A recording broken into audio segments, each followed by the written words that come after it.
coming at you from the garden, sitting under the cherry tree. I got a quick tip for you today.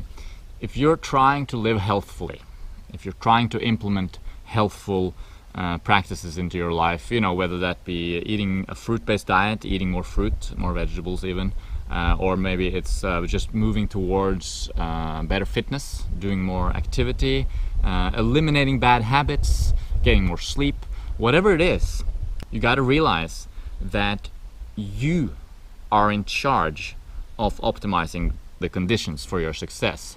And what I mean by that is, if you rely on willpower, you can do that for a while. We humans, we can, you know, some people more than others, but willpower is a trait that we have that's quite useful. We can sort of push through things. But it only lasts for so long. You can't really rely on willpower for the long term. It's not sustainable. So instead of relying on willpower, you got to optimize the conditions for your success. You got to optimize your environment. For example, when it comes to diet, you don't want to go hungry.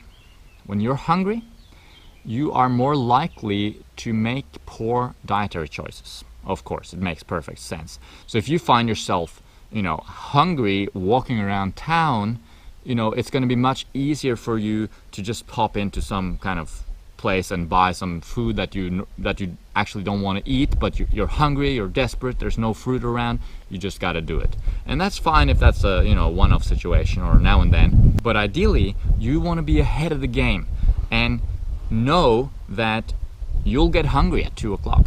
You know, you have your breakfast at 10, for example, 11, I don't know, 9. You eat as much as you need to hold you to lunch, and maybe you know that's around 2 o'clock you start getting hungry. Well, you better have yourself some ripe fruit available for when 2 o'clock comes around. Because if you don't, again, you're going to rely on willpower. You're going to have to rely on the willpower not to eat the whatever it is and wait until you can find the fruit, or wait until you come home where you have the good ripe fruit, right? So rather than having to rely on the willpower, you just make sure you always have ripe fruit on hand. You always bring with you lunch, because you know you're gonna get hungry. If you go to a party and you know everyone's gonna be eating all these kinds of fancy foods, vegan foods, let's say, or if you're trying to be vegan and you're not a vegan and you know there's gonna be a lot of cheese and stuff around, don't put yourself in the position where you're not satisfied and where you're actually hungry in that situation. That would be a bad idea. Then you'll have to rely on willpower. So rather than rely on willpower, optimize the conditions for your success.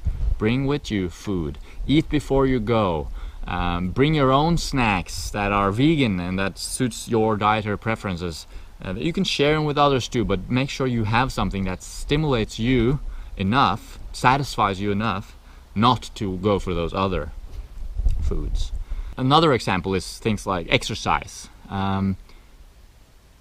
Anyone can go out the door and go for a run, go for a bike ride, you know.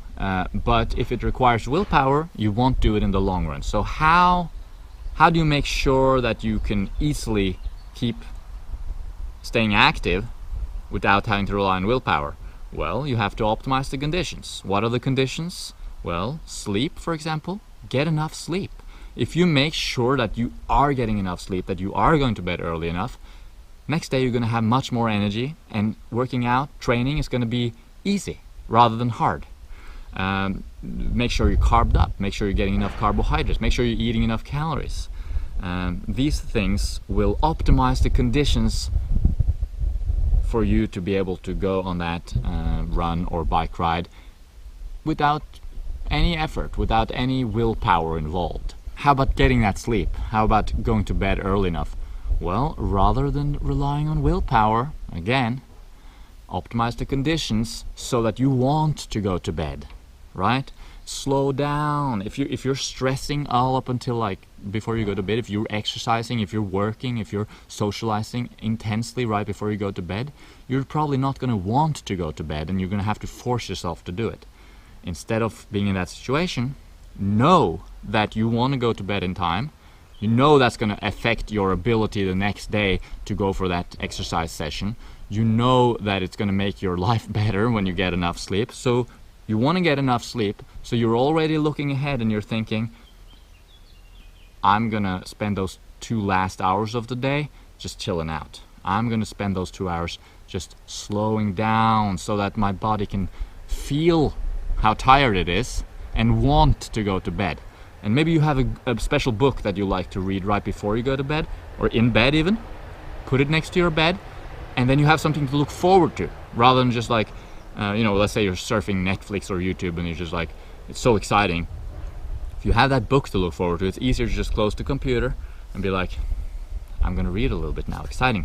And then suddenly you're in bed reading and you feel more and more tired and you fall asleep. Okay, I could go through endless more examples. The point here is, rather than just going by chance and sort of letting your circumstances dictate what you do and what you don't do, be very conscious about every single part of your life and consciously choose to mold your circumstances to fit your needs.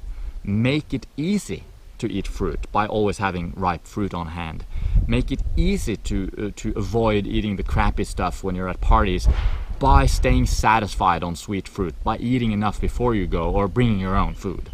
Make it easy for yourself to get enough sleep by optimizing the conditions so that you want to go to sleep. I repeat myself a lot in this video, I noticed, but it's the same principle, and it applies to so many different aspects of our lives. When we become aware of the conditions for success and what the problematic areas are, what are those things that sort of pull us away from our goals, when we become aware of that, we can better sculpt our own lives, design our own life consciously. And this is a powerful tool in succeeding, in becoming healthy and that sort of thing. You don't want to rely on willpower. You don't want to put yourself constantly in situations where you have to push yourself. Waking up in the morning, didn't get enough sleep, stayed up way too late, and now you have to exercise. Well, that's just not going to work long term. You're not going to feel like doing it. So get that sleep, get that sugar, get that sunshine, stay hydrated, all these different elements, put them into your life so it's easy for you to stay healthy. All right. Hope that makes sense to you. For me, I mean, it's effortless now. I'm constantly learning and even optimizing still, but it's become effortless for me to stay healthy because my life, I've just laid it out in such a way that everything just flows so well, and I constantly look forward to the next step. Now I'm in my work hours of the day, early in the day after breakfast, making this video, editing a few videos, whatever. Next, I'm gonna go out for a run, and I'm ready for it. I'm looking forward to that run because I had a breakfast. It was satisfying. So my glycogen stores are up. I ate a big dinner last night. I got full glycogen stores. I got a good night's sleep. I'm ready to go. And so be conscious about your choices and optimize the conditions for your success. Make sure you go to our website. I offer health coaching privately done via Skype. If you're keen on me helping you identify maybe some of those aspects of your life that you can optimize. I feel like that's something that I'm an expert on, something that I've spent a lot of years focusing on, just like breaking it down to the various aspects and how we can optimize them for our own success. So I would love to help you out with that if you're interested. The information is on the website. And hope you're having a good day. I sure am. It's a beautiful day here in Norway. And I think that's it for today. Thanks for watching. See you around.